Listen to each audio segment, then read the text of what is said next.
Cinema, from Alexander Korda to Emmerich Pressburger and many others, have been European emigres, and we continue to have a very rich and valuable kind of relationship with Europe. We've got three very distinguished speakers to talk to us today about, well, some of their thoughts and how they might read the tea leaves going forward. We'll hear first in a few minutes from Amanda Nevill, who's the Chief Executive of the British Film Institute. And since 2011, the BFI has been responsible for the investment of lottery money in British film development and production, so an absolutely key player in making sure the stuff gets made, but also in supporting distribution and exhibition. And the BFI are an absolutely central player in policy development. It's also worth saying here, and Amanda will no doubt tell us something about it, that the BFI has already set up a task force in response to Brexit, which had its first meeting in early July, I think.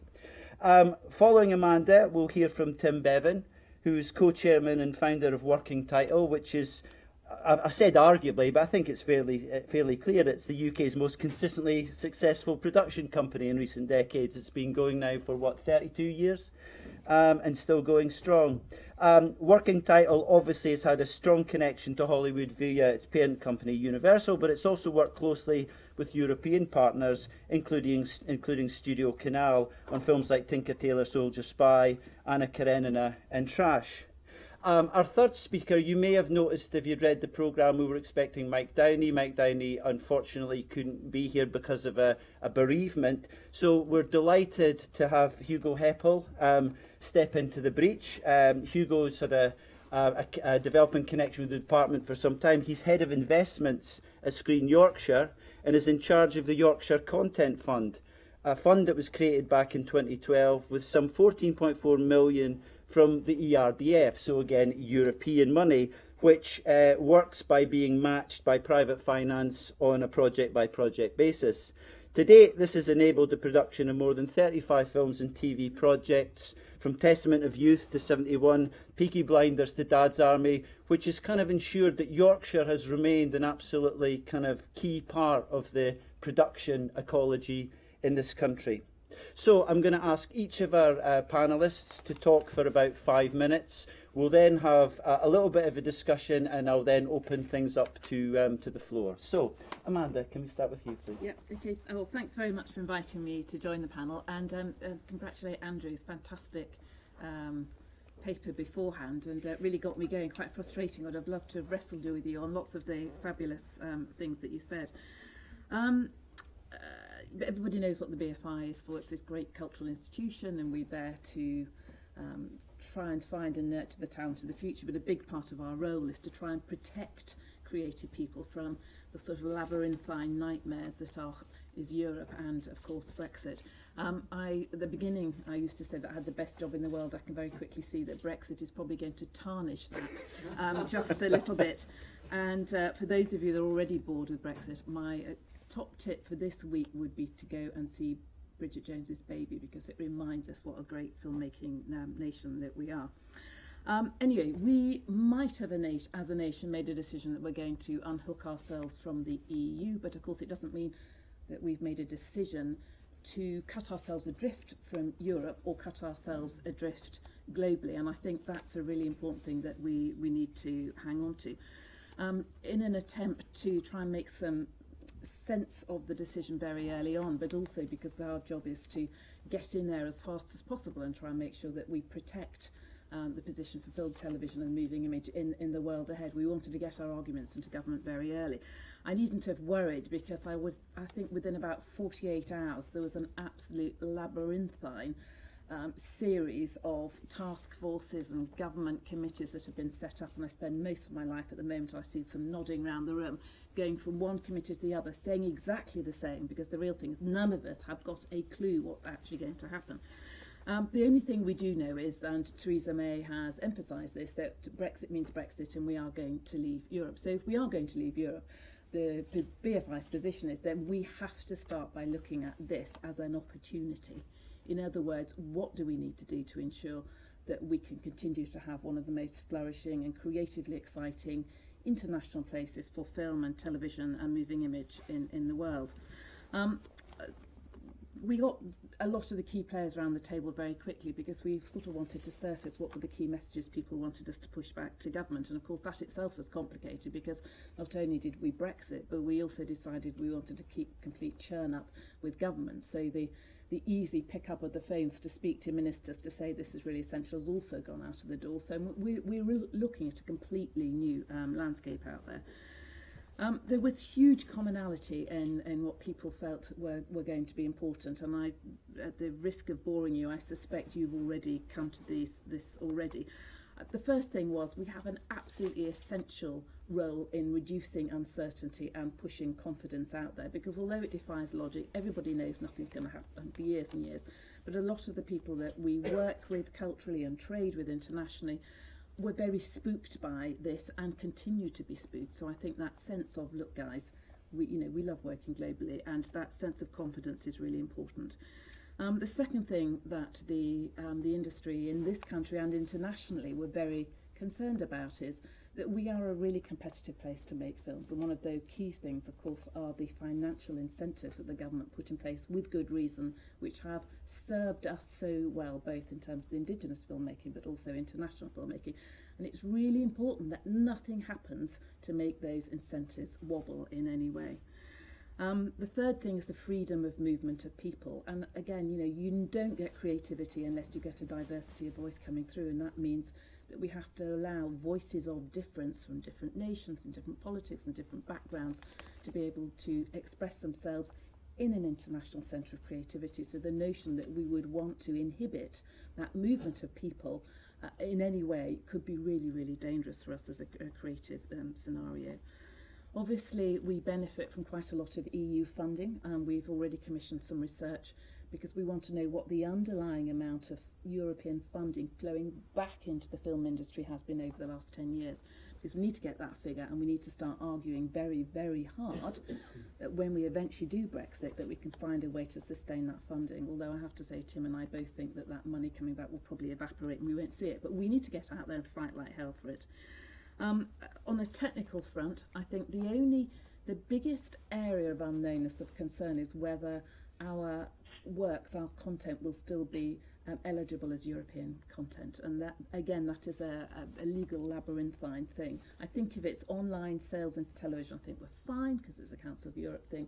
What we don't know is on other platforms, I know how that's going to work out. And I think the most significant thing is that we have to play the game to the end. So we're not going to be exiting for a long time. There's a whole load of really complicated things that could damage us, like the digital single market that Andrew was talking about. We have to continue to be working with our colleagues with Europe so that when we do exit, we've left the best possible playing field behind. I just wanted to give you a very, very quick human story, which is on the morning of Brexit. And this was by 7:30 in the morning. The EFADs, who are it's the BFI equivalents in all the European countries. We're a really tight knit group. So, for example, we stuck together to battle the Commission on state aid, and we stuck together and we won that argument. And with the DSM again, we're absolutely speaking as one voice. And on the morning of Brexit, by 7:30 in the morning, I'd already had phone calls from my counterpart in France and Germany saying that they'd already conferred, and that our place at that table was absolutely assured. And the reason that it was assured is because, of course, they want the same outcome from any negotiations that we do. And I think we need to hang on to that. And in that, I think we need to be very cognizant of the spirit in which we enter into any negotiations. We have to do it with integrity. We have to do it without aggressive competitiveness if we want to sustain what I think is a pretty dynamic scenario at the moment. Lastly, just very swiftly, we need to remember, I know you know this, but the BFI is a cultural institution, and putting all the legislative and the negotiating stuff to one side, film is one of the most creatively fantastic arts that speaks so many languages. It is the complete disrespect of borders of politics. And one of the big things we have to do as a nation is we have to come to terms with what our position in the world is psychologically and philosophically, which will help the negotiations. So I have had this sort of fanciful notion that wouldn't it be wonderful in this new era of negotiation, you might have the formal table where they're hammering out points of treaties and what have you, but there should be a huge cultural coming together which is part of the negotiation process to help us understand. And I don't think there is any artistic endeavour better than film to be able to do that. Thank you very much. I second most of that. It wasn't fair, I got to speak first. I'd also say I don't think any of us know any answers to this. I come at this from, I'm still in bereavement a little bit actually, because over the last 32 years, Eric and I have built up what we consider to be one of the biggest and finest European film production companies, and we've always seen what we do through the prism of being actually Europeans and not British, so it's very odd that we're not necessarily going to see life like that any longer. I also come at it from being a Londoner, and I've lived in London for 35 years, and I've seen it turn from a grey, desperate, horrible city to being one of the most finest, flourishing, exciting, vibrant places in the world to live. And I think that a huge amount of that has got to do with the fact that it's kind of a gateway to Europe. So from that perspective, which are both personal, I say the following, which is that the obvious areas of concern for us fall into the production side. I can remember when I first went to Europe in the 70s as part of a television crew. I had to get a carnet in every single country I went to in order to get equipment across the borders. I wasn't allowed to employ anybody from any of those countries, and that was the dark ages, basically. So I can't possibly see it going back to that, but there are obviously massive issues about the freedom of movement and the freedom of who we are able to employ on our movies. Is that Britain over the last decade, well actually since Gordon Brown was Chancellor of the Exchequer in actual fact, has become one of the easiest and efficient places in the world to make films, and a lot of that has got to do with the fact that it's part of Europe. The tax credit here is second to none. Production side is second to none. Our crews are second to none, and in qualifying for this British status of making a movie, we're able to draw from all over Europe inside that qualification. So we must make sure that that doesn't come under undue threat, so that the funding, which is the backbone of everything that we do, and the tax credit remains intact. Is that on any given movie, one of the beautiful things for me, I love being on the floor of a film, and that I can't think of a movie in the last 20 years where I haven't been on the floor and wondered at the fact that there are people from all over the world making this movie together, that it's a cross-cultural thing. There's an Italian cinematographer, there's a French costumier, there's an American editor, there's a Dutch gaffer or whatever, and and then there's a director who on most of our movies tends to be British, but it's pulling together all of these skills from all over the world, and it's a very beautiful thing in film, and then coming up with something sovereign, which is quite often a British movie when working titles involved, because it's a British director. So all of those things I want to see protected as much as possible. Is that the European market for our films, historically, working title, has been phenomenally important. Is that one of the things that we proved in 1994 with the production of Four Weddings and a Funeral was that you could make a English language non-American movie that could do proper commercial business all around the world, and that has been the backbone of the business that we've built. And on the whole, our films have been English language non-American films that have then gone out and done good business. And we've always considered, if American movies consider their primary market to be the United States, quite rightly, is we've always considered our primary market to be Europe. Is that we've considered the release of the movies in the key European territories, which is the UK, France, Germany, Italy, Sweden, and obviously that's expanded over the years with the extension of the market, as being our core engine room. And that, way before foreign became the big place for movies to make money, as the working title film always did about 20% of its revenue out of America and 80% out of the rest of the world, and of that 80% probably at least 2/3 to 3/4 would come out of Europe. So that's a model that still exists for us. So we're watching that very carefully. And then finally, on the global business side of it, I worry that this has come at a time where we're inhabiting a digital world, but we still have a somewhat analog. The film business still has a little bit of an analog vision on it, and that as this digital world fully emerges, it feels to me like we need to be unified with the countries that we live nearby, and actually the people that we need to be looking at are the multinationals and the corporates and all the rest of it, and the big companies, because as the Netflix and the Amazons and the somebody else come to dominate our business, which they absolutely will in the course of the next 2, 3, 4 years, is we all want to be collective in the way we deal with it. You said you had nothing to say. I didn't have anything to say. That's just bullshit. I mean, I think that so much has in a sense has already been covered by Amanda and Tim. I'll probably talk from a slightly more personal, local perspective. It has to say, this has been the weirdest summer of my life, and mainly it's been weird because of the way every time someone who I haven't already spoken to this summer calls me up or I meet them, they look at me with that, "Oh, poor you. You had European money. You're going to be all right." And I have to say that the crucial thing is we had European money. We received £14.4 million and we've invested it. So it's no longer European money.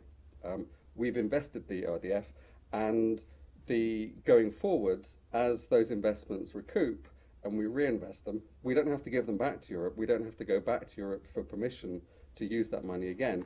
It's money to invest in the sector in Yorkshire going forwards. And actually, just very specifically on ERDF, it was a unique period to be able to access this money, really, when we were able to do it. And one other fund also managed to secure some European money at the time.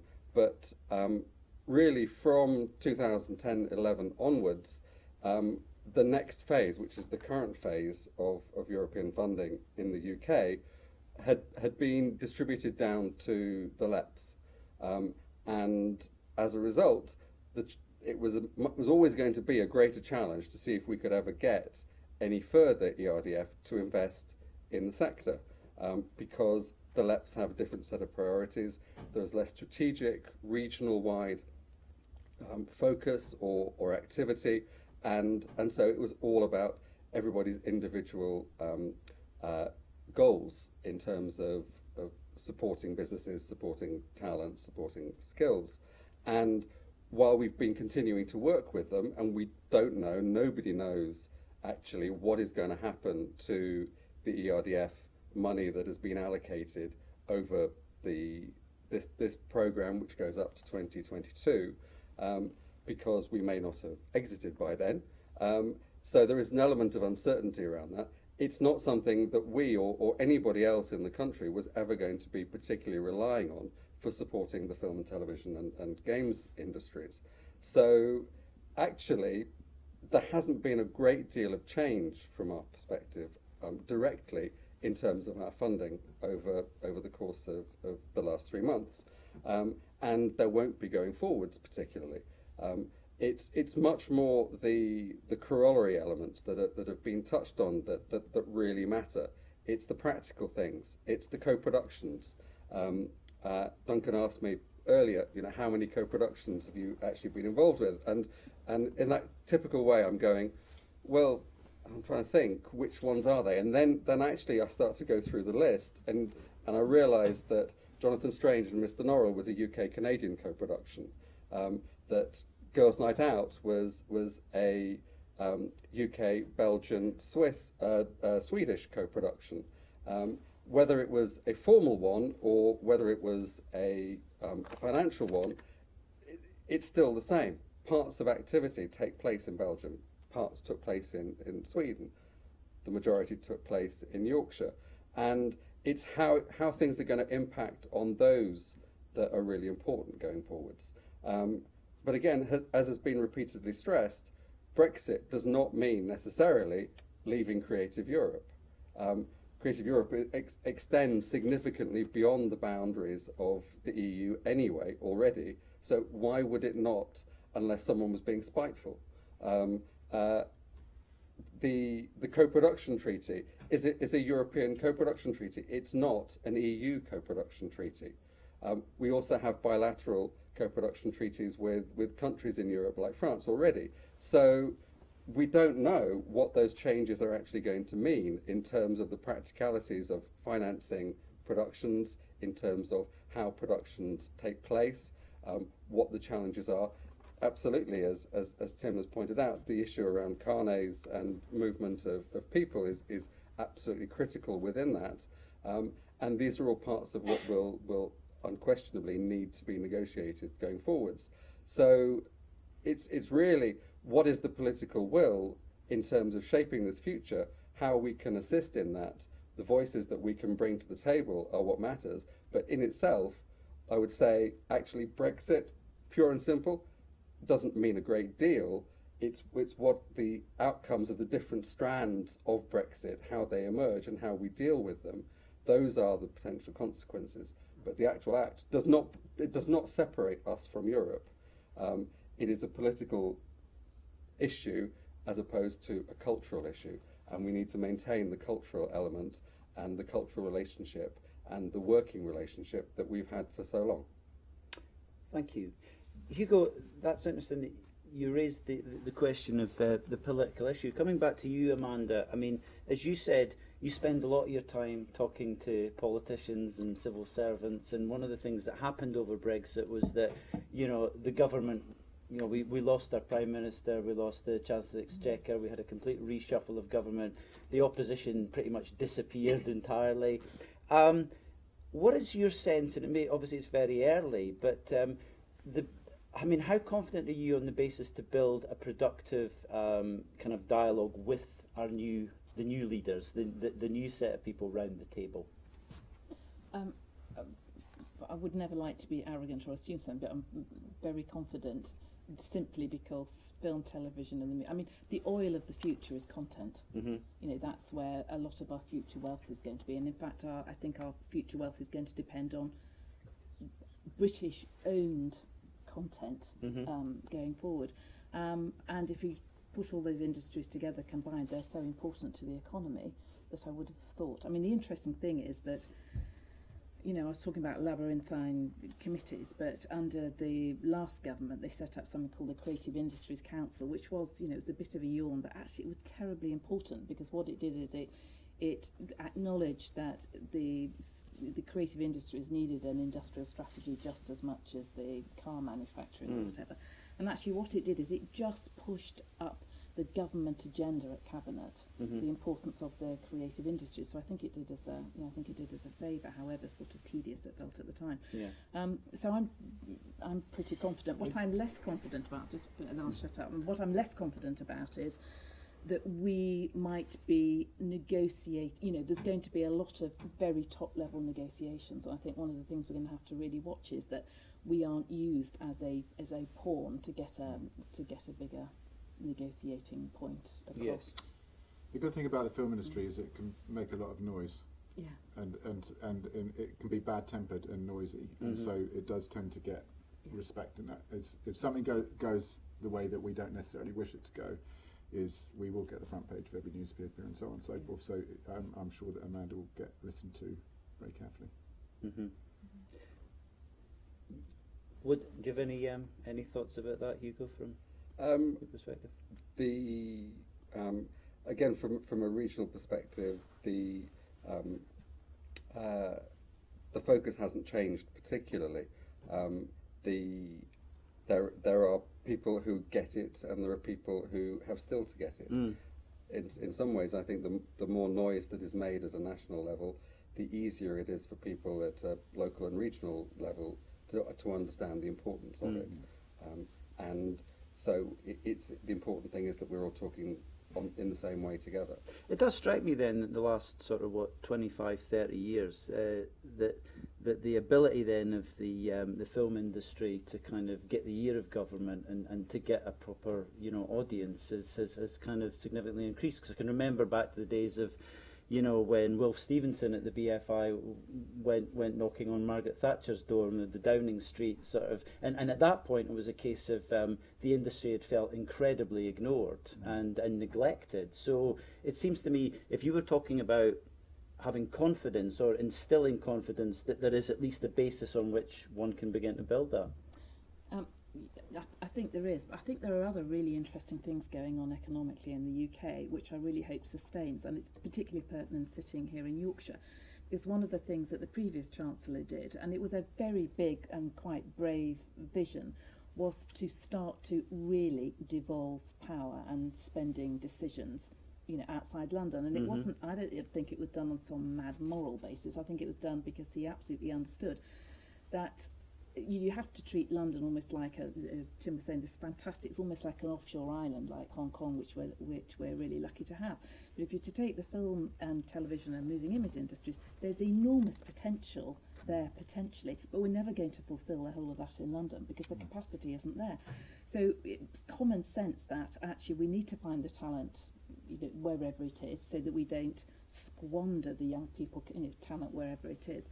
And so the notion that the power and the decision making is being devolved, and we, the industry, need to follow fast behind that. So in the BFI's next strategy, one of the things we're really looking at is how do we get more boots and expertise on the ground to make sure that as Manchester and Yorkshire and the Southwest start to put together their own their own homegrown strategies, that film, television and the media are right at the heart of that. So, for example, your ERDF funding, which I think you were so clever, because, it wasn't easy, was it, to persuade people up here to take money which was there to redevelop hectares of land, to put it into a content fund, and look what you did with it. You've had David Heyman up here with Testament of Youth, you've had productions up here, people have seen Yorkshire, it's starting to seed.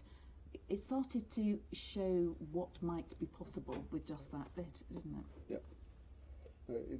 This is the great thing. It doesn't take the activity that we do, and the same with the BFI.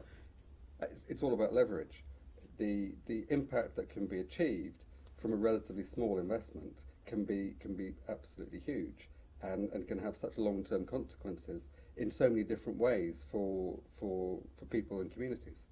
It hasn't been used in any kind of parochial sense either, because we were talking about this yesterday, but what's really struck me about the way the Yorkshire Content Fund has worked is it has kind of been invested in a very wide range of product, some of which is clearly rooted in Yorkshire and kind of projects and represents aspects of this region. But there are lots of other kind of films and programmes set in many, many other places that gives you that sense of, once upon a time there was a notion that London could be the place where we could make a British film industry or whatever, and then you had your regional centres, which was primarily about, if you like, representation. And this sort of demonstrates that actually it can represent, but it can also sort of build much more meaningful businesses that, again, talk to the whole nation and beyond. It was quite interesting, the discussion earlier about inward investment versus indigenous, and actually two of the examples that we use are Harry Potter and Bond. So Bond, that IP is owned it's funded with American money, but it's made here. It's as nearly as British as you can get. Harry Potter written here, British directors, British crew, British cast. I think we have to not worry. We have to obviously protect the indigenous voice, but at the same time we have to not be parochial. We have to position ourselves in that in a global way. I think that's. I don't know if you agree. I would agree. And that's the danger of Brexit. Is it leads to inward looking, and one wants to look outward. Mm-hmm. There was a very good point made in one of the earlier sessions, which was about the shift that took place in the kind of perception of the industries, not just in the UK but internationally, when the kind of the definition of the sector in the UK under the early years of Blair shifted from the cultural industries to the creative industries. Yeah. And actually how significant that has been in terms of getting the ear of serious players in in government, nationally and internationally, because suddenly people take it seriously in the way that they didn't quite when it was the cultural industry. Yeah. Interesting. But there's also the way in which, thinking more ambitiously. And I was somebody that actually, when that shift was going through, was a little bit kind of uncertain. I mean, partly because of my own sort of formation as a sort of left-wing kind of academic, thinking that it was all about culture. But then, of course, there comes the point when you realise that the only way you're going to be able to continue to make the little things that do talk in very specific ways is to have a bigger kind of buoyancy and sustainability that kind of allows that to happen. Otherwise, it just disappears. I did a lot of work on Scotland in the 1990s when there was this amazing moment when lottery funds came on stream, and all of a sudden Scotland went from making maybe 1 or 2 features a year to a dozen. And then it pretty much disappeared within 3 or 4 years because these films didn't reach audiences. Well, that's why the business incentives are so important, and the fact is that all of there are a lot of Hollywood films being made in the UK at the moment because the incentives are there, and which means that our crews are all being used, that people are being trained to be good cinematographers, designers, editors, visual effects artists, and all the rest of it, and obviously that in turn, because culturally we're here in Britain, has a knock-on effect into our own industry and when we create the content for these films. Amanda mentioned, despite all the uncertainty and the worries, that when you get a moment of flux like this, there are opportunities. Yeah. I wonder if I could ask each of you what you think the most kind of important or significant opportunity that this kind of affords us. Can we start with you, Hugo? Okay. Well, I'll tell you what. We'll work on the basis. I hope there's a content opportunity. Is that when I first got started, it was in the 80s, and there was a lot changing. Basically, we were in Thatcher's Britain. The unions were getting smashed up. The music videos were starting. Young filmmakers were coming in. There's just a lot of shit going on, and there was a lot of ripples. And out of that, boom, came a lot of creative people and creative ideas and all the rest of it. And I think it's good to have a shake-up like this. Actually, is that I can't remember anything like the 2 weeks in June ever in my lifetime. And that there'll be, hopefully some of our writers will get writing and our directors will get directing, because it's very fertile ground. So some good stuff would be a great would be a great thing to come out of it. Yeah, I agree with that. Yeah. Good stuff. That's right. Whenever there's been seismic changes in history, the one thing that's happened is artists have jumped up. True. Because they help us start to make sense of it. And so, me too, I'm excited. The other thing that could be really interesting, here's the great irony. You used the word bereavement at the start, and I'm with you. People were saying, the equivalent time in our societal history, recent society, they thought was the death of Princess Diana. It was that saying, what have we done to ourselves? And yet we were bereaved for something which we hadn't valued previously. Let's face it, in this country. So I know the auditory here is full of a lot of people from Europe, and I know through working with the EFADs how within Europe is valued, and in Britain we've always been a bit standoffish. So perhaps actually what might come out of it is a better valuing of the I think it's really cultural relationship we have with Europe. It's also really important to not allow it to be divisive. I mean, because I think there's a real generational thing which is scary about it. Is because like my younger kids, they just don't get what this is about, because it's why have you decided on a world that I don't particularly want and all the rest of it. And I think, collectively our job is to ensure that doesn't happen and that it's smooth. Mm-hmm. I think the one thing that, if clutching at straws here, if there is one thing that could possibly come out of it, it is the fact that there's been a very clear message that there's been a huge portion of the country that has felt disenfranchised. Mm-hmm. And actually, if there is one positive that comes out of it, it's that they go forwards going, actually, what I did, for whatever reason, whether it was the right reason or a wrong reason, has been listened to. Mm-hmm. I do have a place in this country, and I have the opportunity to contribute. And it may be, hopefully, that we will get more engagement and more involvement of people that felt that they had been ignored by Westminster and everywhere else, actually feeling that they have something that they can belong to and will contribute to. Yeah, and it may even inspire a lot of the kind of people who are the creative class, shall we say, who I'm sure overwhelmingly voted to remain, to re-engage with that bigger picture of the entire society, I guess.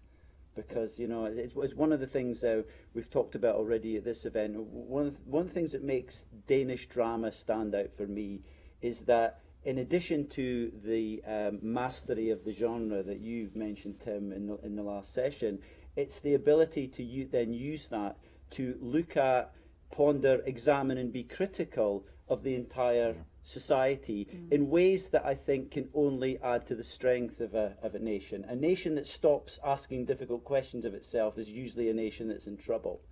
So anyway, I think this is probably a good point to open the discussion up to the audience. As we've been reminded, we have a lot of non-British people in here who may still be scratching their heads and wondering what the hell happened on the 23rd of June. Because this is being streamed, we're going to need you to use the microphone so that it gets picked up. So we'll have a roaming mic going around. So does anybody have a question or a comment they'd like to make to start? We have a gentleman up there.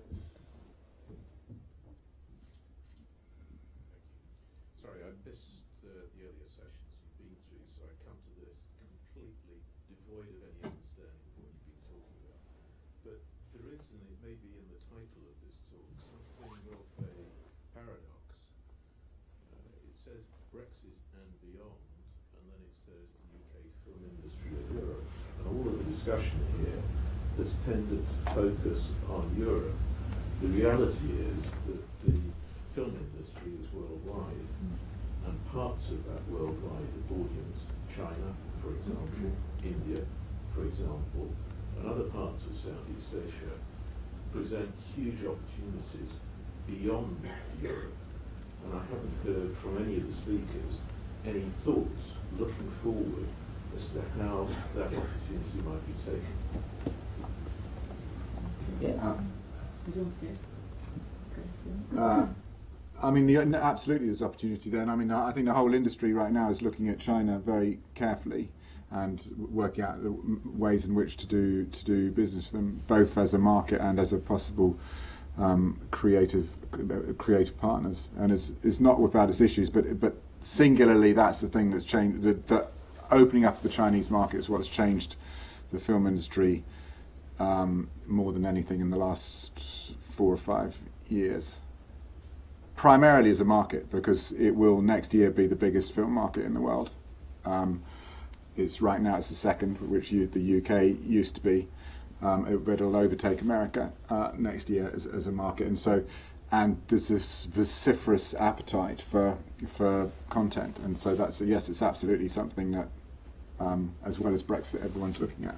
So I mean, I think to exactly what you said, shouldn't we be looking beyond Europe, not losing Europe, Yeah. but actually seeing this as an opportunity to think worldwide? Yeah, I think because of the costs of movies on the whole, you always have to look at the worldwide marketplace. Is that and actually, if anything, Europe as a market for English language films has been diminishing a little bit, but particularly in comparison to what's gone on in Asia and the East.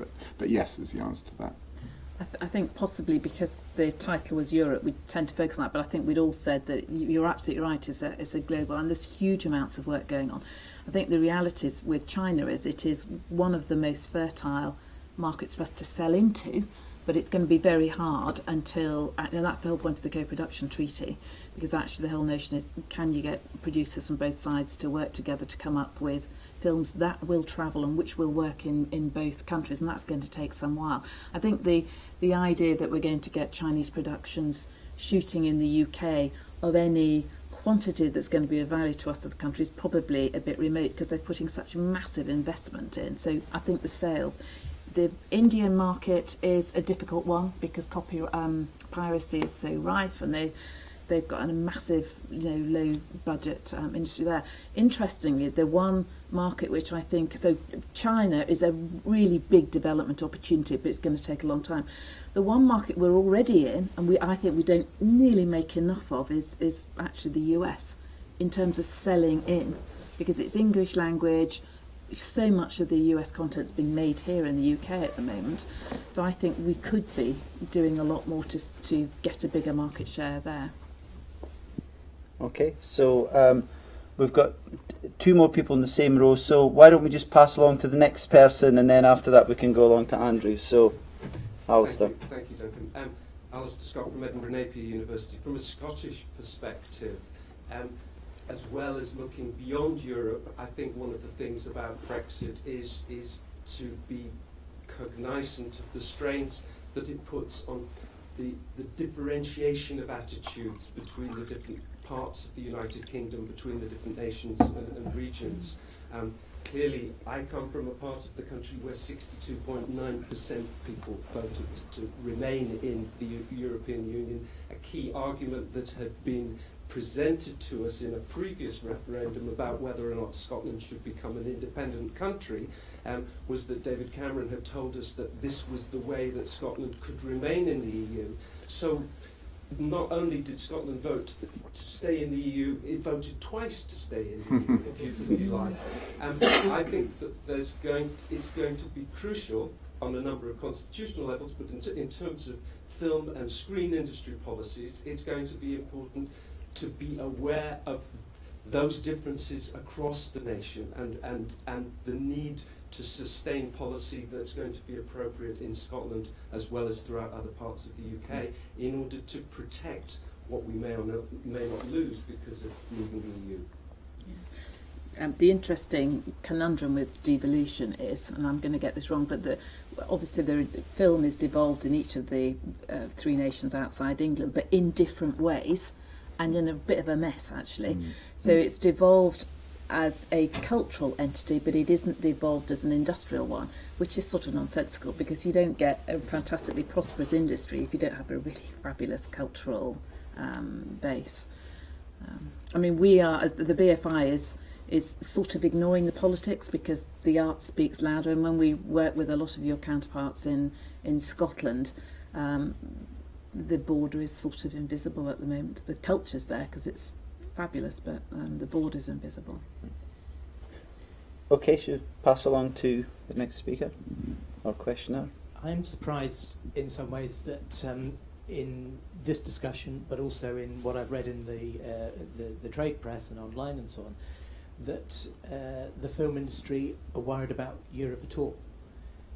The impression was that the film industry and policymakers weren't interested in Europe, and I was really surprised to go to that consultation event where BFI were consulting with some of their regional stakeholders to find how positive you, as Chief Executive, Amanda, of BFI, were about Europe as an entity, as an audiovisual space that was important to collaborate with.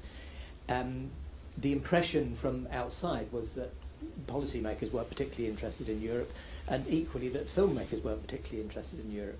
I remember talking to Hugo a couple of years ago and asking about what Europe means for him, and forgive me, Hugo, but you said something along the lines of, well, if as a European sales agent we think, I'm not sure this is the right one to invest with because we want the American market or the English language market rather than the European market. And it's equally intriguing to hear Tim saying, for us, Europe is absolutely a crucial market. So I'm surprised that there is so much concern about Brexit from the film industry perspective, and I think it's because it's focused on as much more of an economic issue, a funding issue, than a cultural issue. And an audience issue. It's a big audience issue. It's a huge audience issue, you know, because the fact is, on British movies on the whole, outside of the big films, they don't do that much business in America. We're very, very culturally different.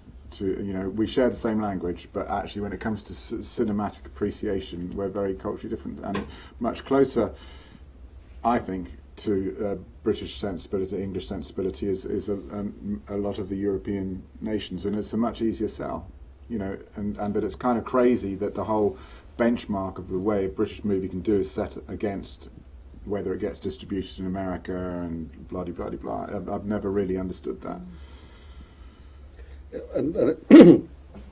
And again, I'll kind of refer to an earlier session, which was referring to the power that UK sales agents have in selling UK content into Europe. That it is about the leverage that you have, and my argument 2 years ago was that a UK or a US sales agent, because of the other product that they're selling alongside, have potentially more muscle in negotiation than a European sales agent who is selling predominantly European, so non-English language content.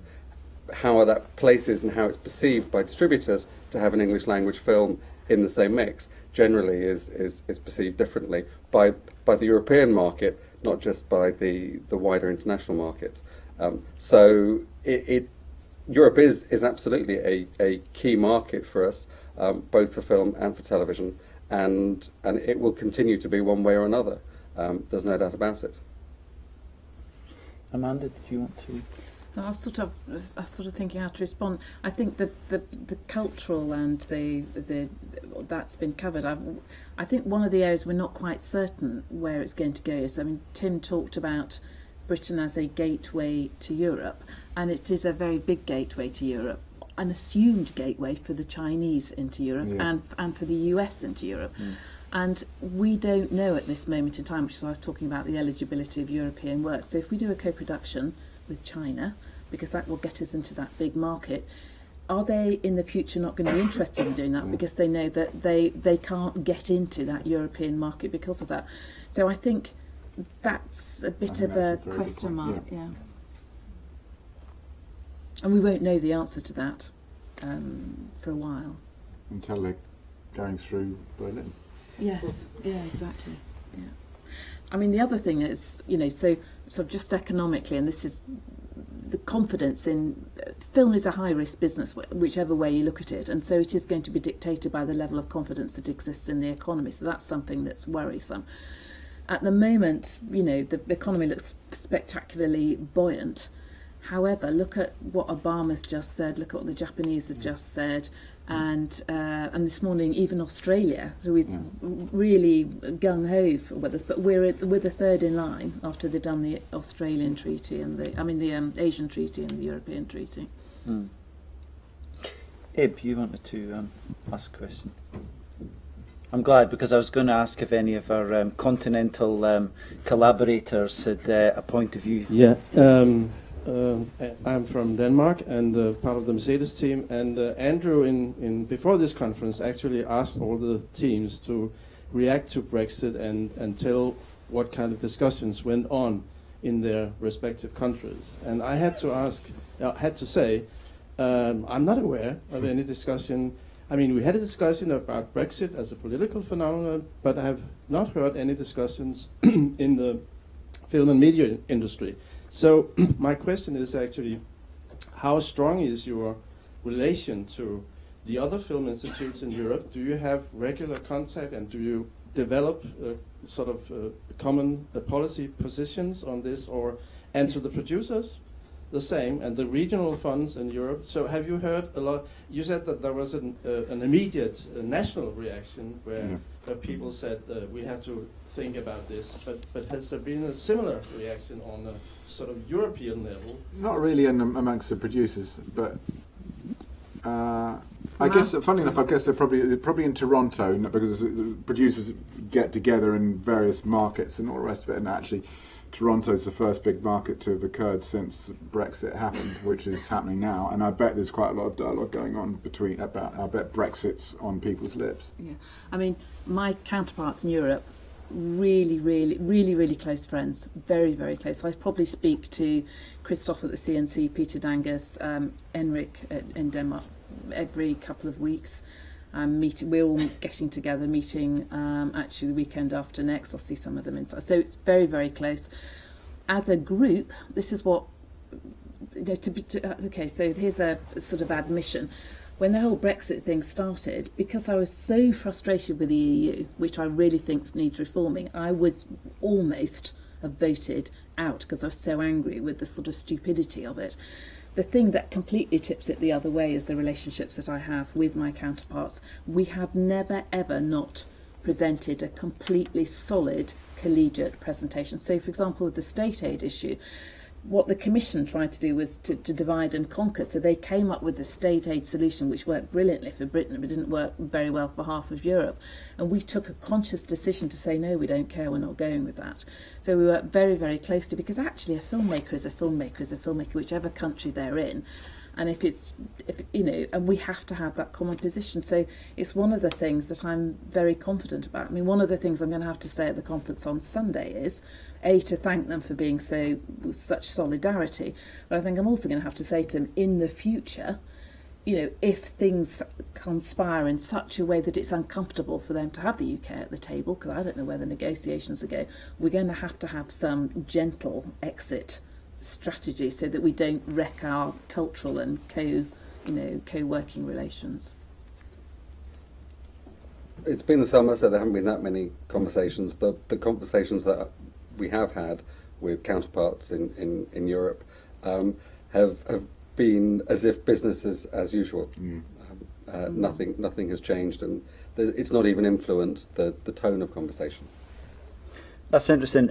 Mike Downey sent some notes when he knew he couldn't come, and one of the things that he noted was what he felt was a growing indifference from some of the European institutions. But I think he was talking about, you know, within the Commission and the Council, not the agencies, you know, the national agencies. And I'm just wondering if any of you have had any inkling of that. I mean, it's really heartening that, if you like, your sort of partners are kind of very much on side. But because I always wondered, you know, Britain's relationship to Europe has always been this kind of lukewarm thing about, well, we like that bit, but we don't like that bit, so we don't want to play that game.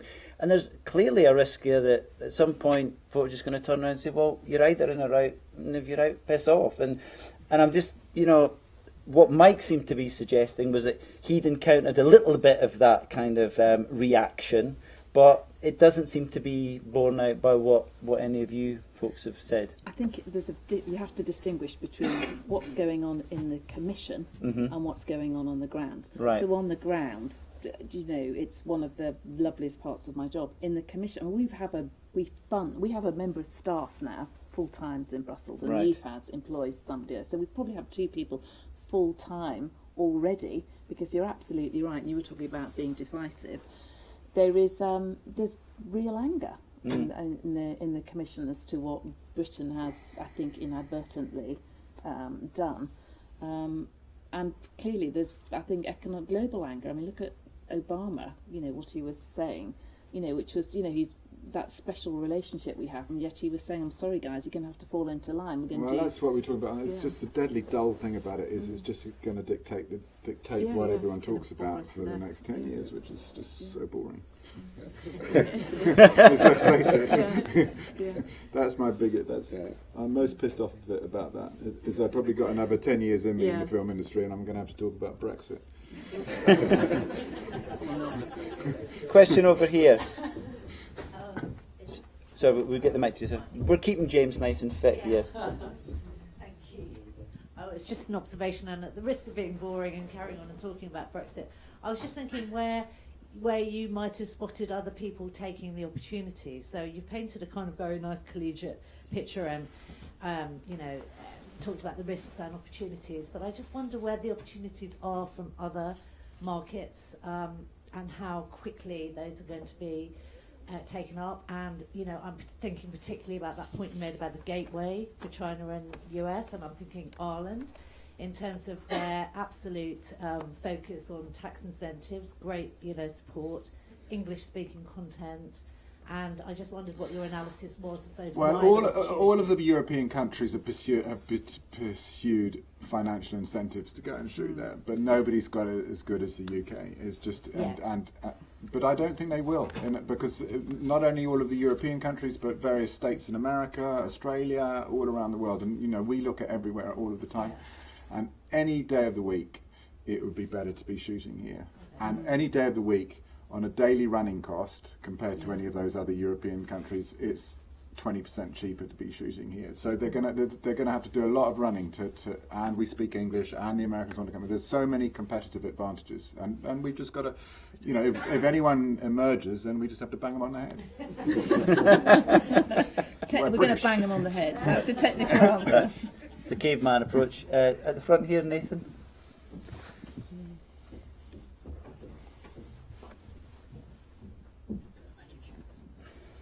A question for Tim.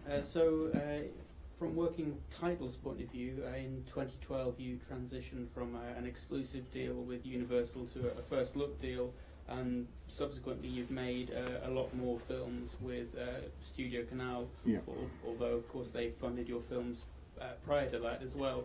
I was just wondering, from your point of view, what are the advantages and disadvantages, or some of the ebb and flow, some of the differences with producing a film for a studio like Universal, which clearly has global reach in terms of marketing and distribution, and on the other hand, Studio Canal, which is by European standards a big, but not comparatively a big entity. The reason that the American studios are where they are, and there's 6 of them, and omnipotent in this industry, is that they control distribution not only in the United States but all around the world. And that when you're lucky enough to have a movie with them that's a half-decent film, seeing that machine turn on a global basis to get behind the film that you've done, and to see that being controlled by one set of people rather than 50 sets of different people with different agendas all around the world, it's unbeatable.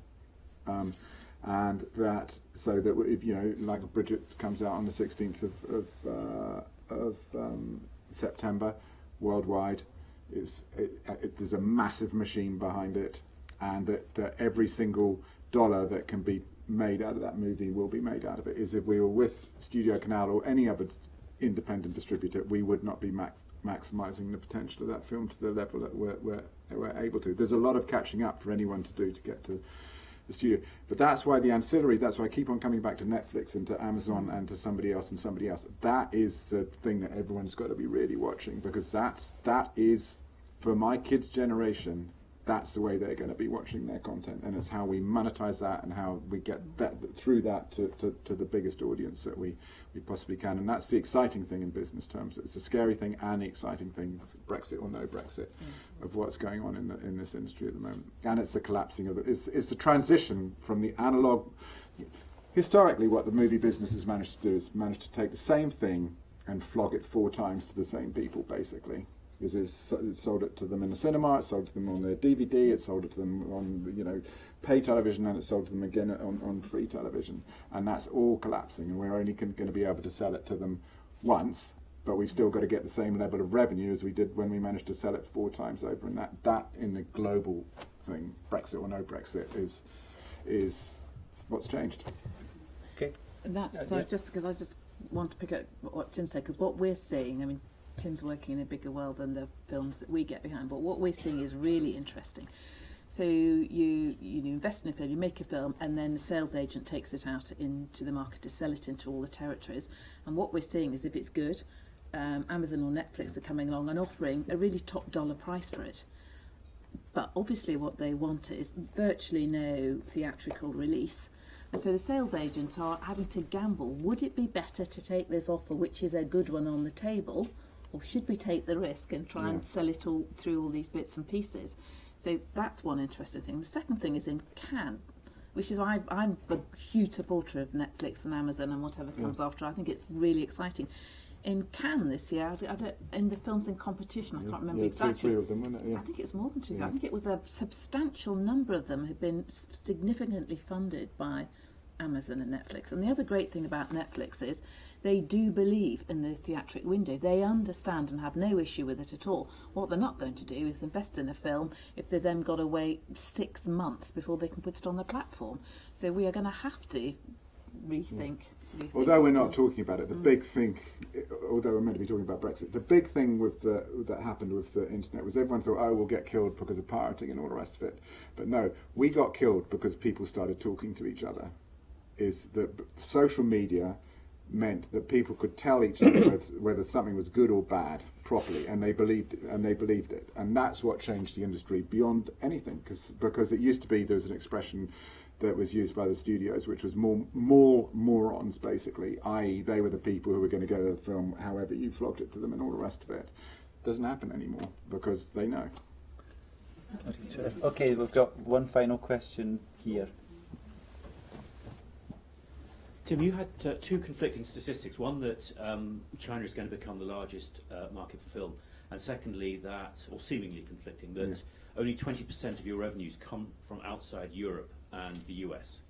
So my question is, having seen a film like Warcraft, which would have died had it not been successful in China, The Fast and Furious 7, which, again, what I think would be very interesting to know is, clearly culturally, the Chinese love the idea of fast action American movies.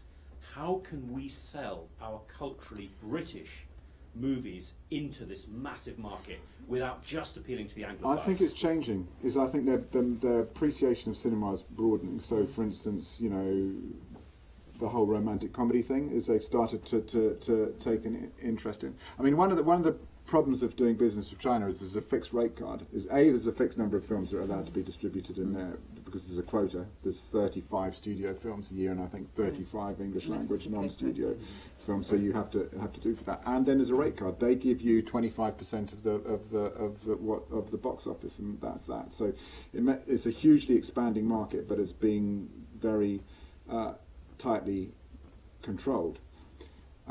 And everyone's trying to work out how to access it to a greater level, and it's not easy. Which is why the co-production treaty is so valuable, because if it's a co-production, you're outside all of those quotas, and you can get into that market. But of course, a co-production is easier said than done, because you need a producer from the UK and a producer from China to find some material that thinks going to work on both things, to get over all the cultural barriers, to shoot half of it, half there, and then, you know, bingo. If I was 30 years younger, that's where I'd be. It's the Wild West. It's fun. There was a panel this morning on the interest of the Chinese in UK drama, which I wasn't able to attend because I was at another one, but I suspect what it would have focused on was the incredible appeal of shows like Downton and Sherlock in the Chinese market. So from a TV perspective, you've got an acceptance already of that cultural British drama production. So it isn't necessarily a shift yet. It will come into the cinematic landscape.